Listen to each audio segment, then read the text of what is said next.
کیونکہ خداوند فرماتا ہے کہ میرے خیالات تمہارے خیالات نہیں اور نہ تمہاری راہیں میری راہیں ہیں، کیونکہ جیسے افلاک زمین سے اونچے ہیں ویسے ہی میری راہیں تمہاری راہوں سے اور میرے خیالات تمہارے خیالات سے بلند ہیں۔ معزز سامعین، آج ہم آرتھوڈکس بائبل کی عہد نامہ عتیق کی کتابوں پر بات کریں گے، وہ کتابیں جو تنخ، پروٹسٹنٹ اور کیتھولک بائبل میں شامل نہیں ہیں۔ آرتھوڈکس بائبل میں 4 کتابیں ایسی ہیں جو ہمیں پروٹسٹنٹ یا کیتھولک بائبل کی مستند کتابوں کی فہرست میں نظر نہیں آتی۔ یہ 4 کتابیں یہ ہیں: استراس کی پہلی کتاب، استراس کی دوسری کتاب، مکابین کی تیسری کتاب اور مکابین کی چوتھی کتاب۔ ان کتابوں کے علاوہ اخبار کی کتاب میں منصے کی دعا اور مزامیر کی کتاب میں مزمور 151 بھی شامل ہے۔ آج کی ویڈیو میں ہم آرتھوڈکس بائبل کی 2 کتابوں پر بات کریں گے۔ یہ 2 کتابیں عزرا سے موسوم ہیں۔ عزرا کو یونانی زبان میں استراس کہتے ہیں۔ استراس کی پہلی کتاب ہیکل ثانی کی تعمیر کے وقت درپیش مسائل کے بارے میں بیان کرتی ہے، جبکہ استراس کی دوسری کتاب دکھی، مایوس اور تنگی میں مبتلا خصوصاً وہ لوگ جو راست باز ہیں ان کے لیے امید اور تسلی کا پیغام ہے۔ یونانی ترجمے کے مطابق آرتھوڈکس بائبل میں استراس کی پہلی اور دوسری کتاب عزرا کی کتاب سے پہلے شامل ہے، جبکہ لاطینی ترجمے کے مطابق یہ 2 کتابیں نہمیہ کے بعد شامل ہیں۔ استراس کی پہلی کتاب۔ استراس کی کتاب آرتھوڈکس کے عہد نامہ عتیق میں پائی جاتی ہے۔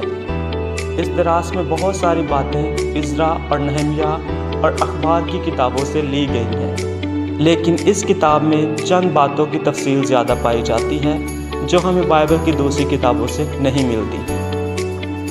اس کتاب میں بعد از اسیری کے رہنما زروبابل کا ذکر ملتا ہے جو ابھی تک بابل میں مقیم تھا۔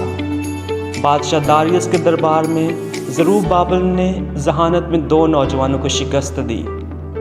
پہلے نوجوان نے کہا کہ میں سب سے زیادہ طاقتور ہے، کیونکہ اس کو پی کر ہر شخص اپنے آپ کو بہادر محسوس کرتا ہے۔ دوسرے نوجوان نے کہا بادشاہ سب سے زیادہ طاقتور ہے، کیونکہ بادشاہ جو حکم دے دیتا ہے سب اس کی مانتے ہیں۔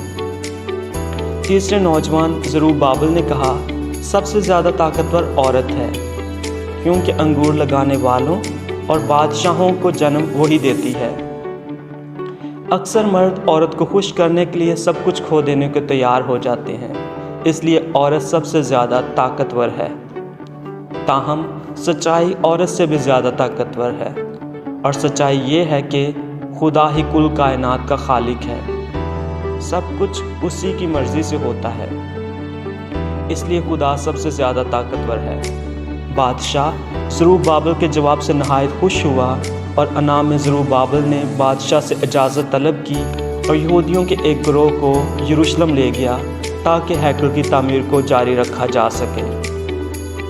اس کے بعد فارس کے نئے بادشاہ ارتحشستا کے دور حکمرانی میں عزرا کی قیادت میں یہودیوں کے ایک اور گروہ یروشلم آ جاتا ہے۔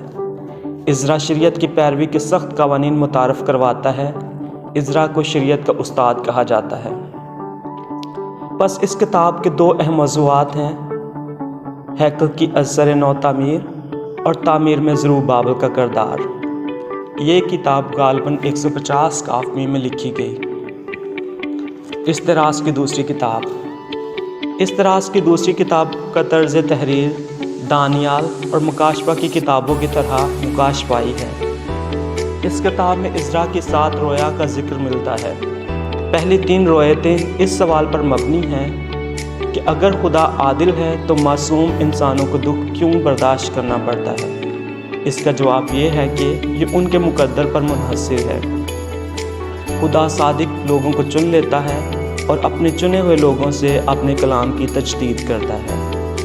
پہلی رویا میں عزرا خدا سے سوال کرتا ہے کہ اگر خدا عادل ہے تو پھر اسرائیل اس خستہ خالی اور مایوسی میں کیوں ہے؟ مقرب فرشتہ یوریل اس سوال کا جواب دینے کے لیے بھیجا جاتا ہے۔ یوریل بیان کرتا ہے خدا کی راہیں انسانی دماغ سے نہیں سمجھی جا سکتی، لیکن جلد دنیا کا آخر ہوگا اور خدا کا عدل ظاہر ہو جائے گا۔ دوسری رویا میں عزرا یہ پوچھتا ہے کہ اسرائیل بابل کی اسیری میں کیوں گیا۔ دوسری مرتبہ بھی یہی جواب ملتا ہے کہ خدا کی راہوں کو جاننا آسان نہیں اور آخرت قریب ہے۔ تیسری رویا میں عزرا سوال کرتا ہے کہ اگر اسرائیل خدا کے چنے ہوئے لوگ ہیں تو پھر دنیا کے مالک کیوں نہیں؟ یوریل جواب دیتا ہے کہ موجودہ دور بدلنے والا ہے، یہ دور تغیراتی ہے۔ آخر میں بتایا جاتا ہے کہ برائی کرنے والے، جس میں لوگوں کی بڑی تعداد شامل ہے اور ان برے انسانوں میں کچھ یہودی بھی شامل ہیں، ان کا انجام غضبناک ہوگا، لیکن چند لوگ جو صادق اور برگزیدہ ہیں ان کو بچا لیا جائے گا۔ عزرا ان لوگوں کے لیے التجا کرتا ہے جو اس عذاب کی سختی سہنے والے ہیں، لیکن اسے بتایا جاتا ہے کہ وہ اپنے مقدر سے بچ نہیں سکتے۔ ان روایتوں میں عزرا کی فکر مندی دکھائی گئی ہے کہ اگر خدا قادر اور عادل ہے تو اچھے لوگ کیوں دکھ سہتے ہیں اور برائی کیوں پروان چڑھتی ہے۔ عزرا اس حقیقت سے بھی الجھا ہے کہ دنیا میں زیادہ تر لوگ برائی میں گرے ہیں اور گناہ کی طرف راغب ہیں اور ہمیشہ کے عذاب الہی میں پڑ جائیں گے۔ خدا کا سادہ جواب یہی ہے کہ اسے گناہ گاروں کی فکر نہیں کرنی چاہیے۔ خدا صرف عزرا جیسے نیک لوگوں کی فکر کرتا ہے۔ اس طرح سے اقتباس ہے، میں ان چند نجات پانے والوں سے خوش ہوں گا کیونکہ اب انہی نے میرے جلال کو ظاہر کیا ہے اور انہی کے ذریعے سے میرے نام کو عزت ملی ہے، اور میں اس ہجوم کے لیے جو فنا ہو جائے گا غم نہ کروں گا، کیونکہ اب وہ ایک دھند کی مانند ہیں اور وہ شعلے اور دھوئیں کے مشابہ ہیں۔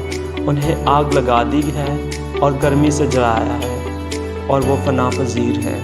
استراس 8 باب 61 سے 62 آیات۔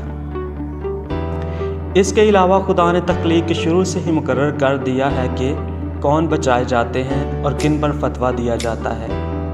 عزرا جو محض ایک انسان ہے، اسے ان کے لیے التجا کرنے کی ضرورت نہیں، اگرچہ اسے ان کا مقدر ظالمانہ نظر آتا ہے۔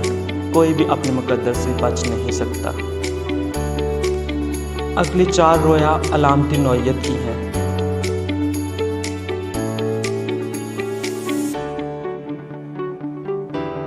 چوتھی رویا میں دکھایا گیا ہے کہ ایک عورت اپنے اکلوتے بیٹے کے لیے ماتم کر رہی ہے۔ جب وہ یروشلم اور ہیکل کی بربادی سنتی ہے تو وہ ایک شہر میں تبدیل ہو جاتی ہے۔ یوریل بیان کرتا ہے کہ یہ عورت مقدس شہر کی علامت ہے۔ 5ویں رویا عقاب کی ہے۔ ایک عقاب کے 3 سر ہیں اور 20 پر ہیں، 12 بڑے پر اور 8 چھوٹے پر۔ اس عقاب کو ایک شیر جھڑکتا ہے اور بعد میں یہ عقاب چل جاتا ہے۔ یوریل بیان کرتا ہے کہ یہ رویا دانیال کی رویا کی مانند ہے۔ اس رویا میں عقاب کے سر اور پر حکمرانوں کی مثال ہے۔ اس رویا کے آخر میں مسیحا کا جلال دکھایا گیا ہے۔ 6ٹھی رویا آدمی کی ہے۔ یہ آدمی مسیحا کی نمائندگی کرتا ہے۔ وہ اس ہجوم پر جو اس پر حملہ کر رہا ہوتا ہے منہ سے آگ پھونکتا ہے۔ اس کے بعد یہ آدمی ان لوگوں کے پاس آ جاتا ہے جو امن پسند ہیں اور اسے قبول کرتے ہیں۔ 7ویں رویا صحائف یعنی کلام کی بحالی کی رویا ہے۔ خدا عزرا کو جھاڑی میں سے دکھائی دیتا ہے اور اسے شریعت کی بحالی کا حکم دیتا ہے۔ عزرا 5 فقیہوں کو اکٹھا کرتا ہے اور انہیں کلام لکھوانا شروع کرتا ہے۔ 40 دن کے بعد وہ 94 کتابیں تحریر کر لیتا ہے۔ 24 کتابیں عبرانی بائبل کی اور 70 پوشیدہ کتابیں ہیں۔ یہ پوشیدہ کتابیں بڑے گروہ کو نہیں دکھائی جا سکتی۔ اس کتاب کے بارے میں خیال کیا جاتا ہے کہ یہ دوسری ہیکل کی بربادی یعنی 70 خیسین کے بعد لکھی گئی۔ اس کتاب میں مصنف ایوب کی کتاب کی طرح اس سوال کا جواب دینے کی کوشش کرتا ہے کہ راست باز دکھ کیوں سہتا ہے۔ ایوب کی کتاب میں ایک راست باز شخص کی تکلیفوں کا ذکر ہے، جبکہ اس کتاب میں اسرائیل کے تمام لوگوں کی تکلیفوں کی بات کی گئی ہے۔ اس سوال کا جواب یہی ہے کہ خدا کامل حکمران ہے اور انسان اس کی راہوں پر سوال نہیں اٹھا سکتا۔